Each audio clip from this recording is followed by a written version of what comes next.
আমরা চলে যাব 5-এ। 5 থেকে অ্যামেন্ডমেন্ট হয়েছে, 5 থেকে এই বছর বিটিএসসি তে প্রশ্ন এসেছিল। সো 5 থেকে প্রশ্ন, 5 এর 9 থেকে প্রশ্ন হবে। 5 এর 9 এর উপবিধি 3 পরিবর্তন করা হয়েছে এবং 5 এর 9 থেকে প্রশ্ন হওয়ার সম্ভাবনা খুবই বেশি। 7 এর 8 থেকে প্রশ্ন হওয়ার সম্ভাবনা খুবই বেশি। তাহলে 5 এর 9 এ কি আছে? 5 এর 9 আমরা তো জানি, প্রথমত আমরা 5 এর 9 এ যে বিষয়টা জানি, আমরা বিভিন্ন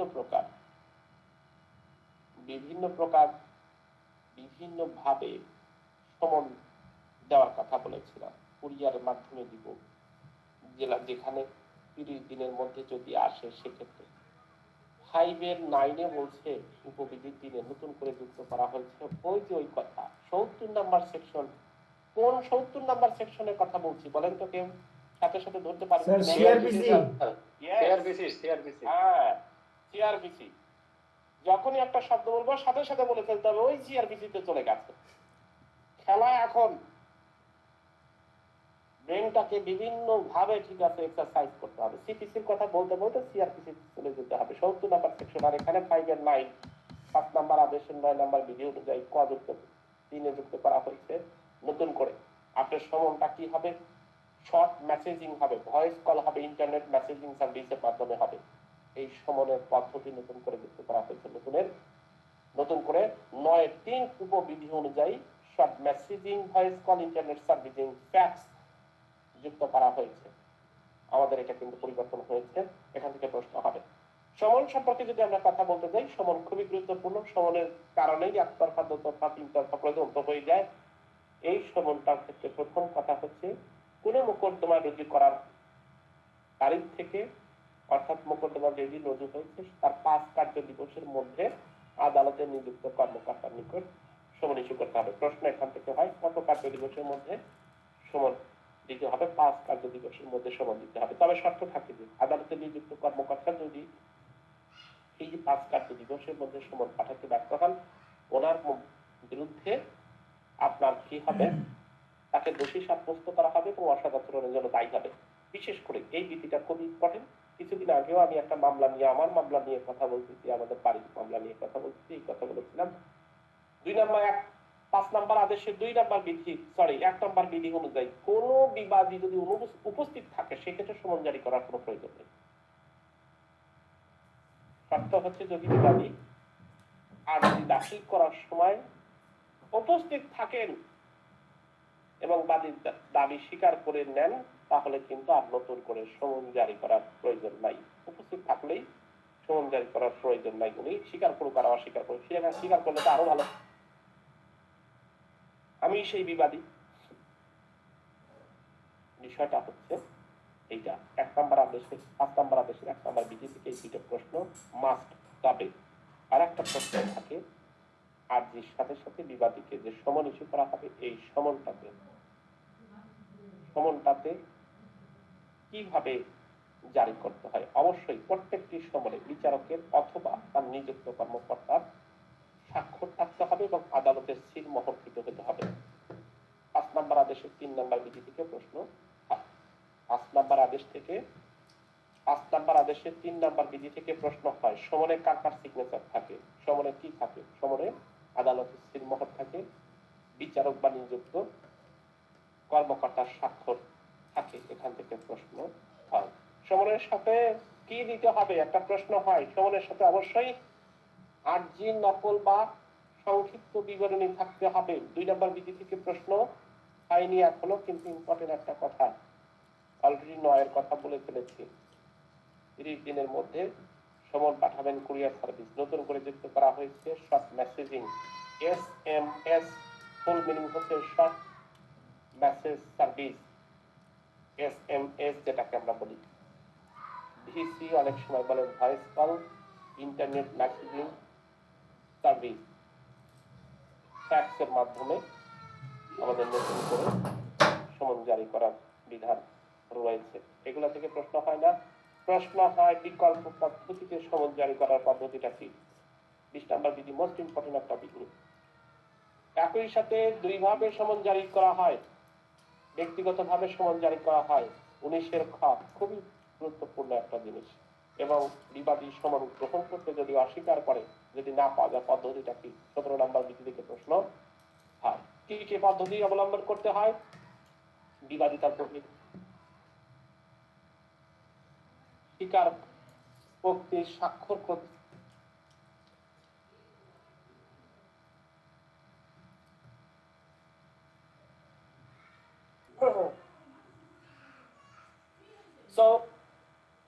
আমাদের 17 থেকে প্রশ্ন হয় বিকল্প যদি সমন অস্বীকার করেন পদ্ধতিটা কি?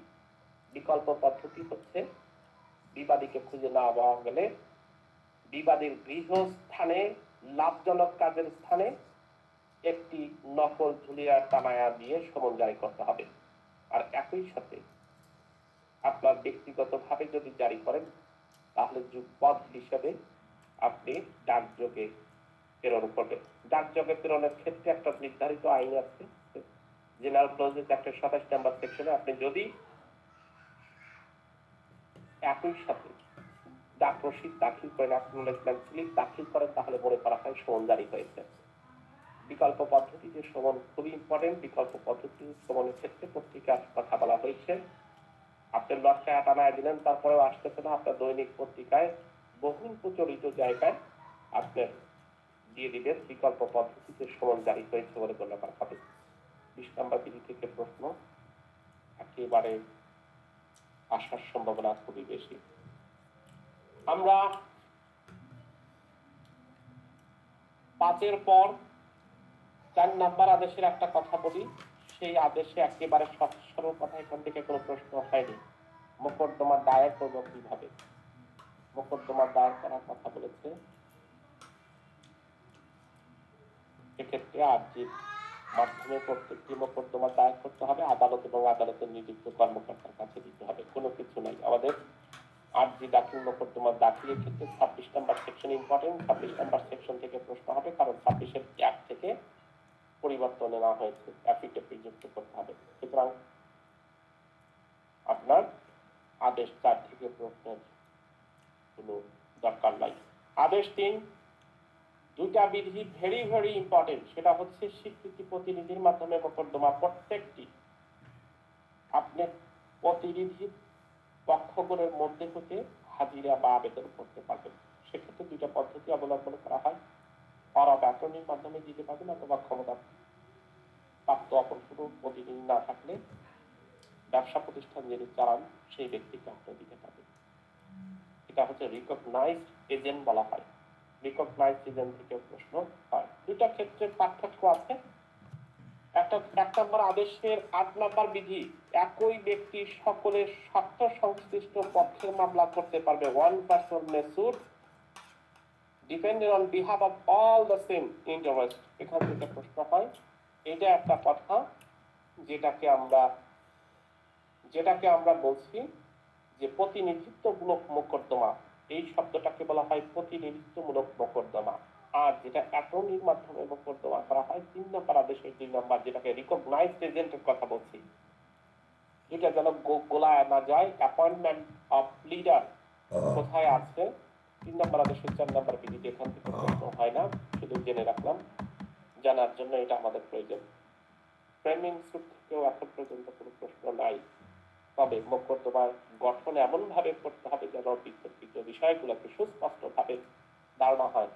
আদেশ 2 রুল 1 থেকে প্রশ্ন হতে পারে। তবে রুল 2 হচ্ছে আমাদের সবচেয়ে ভ্যালুয়েবল ইম্পর্টেন্ট বিধি। সেক্ষেত্রে আপনার সমগ্র দাবিকে অন্তর্ভুক্ত করতে হবে। একটা দাবি ছেড়ে দিলেন, পরবর্তীতে আবার আর একটা দাবি রাখলেন, এরকম করা যাবে না। আপনি যদি কোনো দাবি একবার পরিত্যাগ করেন, পুনরায় সেই দাবি করতে পারবেন না। 2 নম্বর বিধিতে উল্লেখ আছে। সবচেয়ে বেশি প্রশ্ন হয় হচ্ছে 1 নম্বর আদেশ থেকে। 1 নম্বর আদেশ থেকে কাকে বাদী যুক্ত করবেন, কাকে বিবাদী যুক্ত করবেন প্রশ্ন করছে রেগুলার।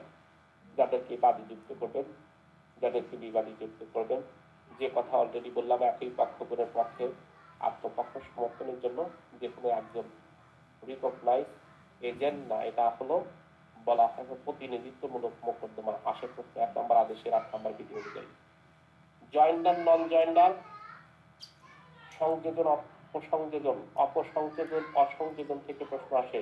অপসংযোজন বা অসংযোজন কোথায় আছে? 2 নম্বর বিধিতে উল্লেখ আছে। কোন মোকদ্দমাতে যেই প্রশ্নটা সবচেয়ে বেশি আসে সেটা হলো পক্ষভুক্ত যদি কাউকে না করা হয় মোকদ্দমাটা কি হয়।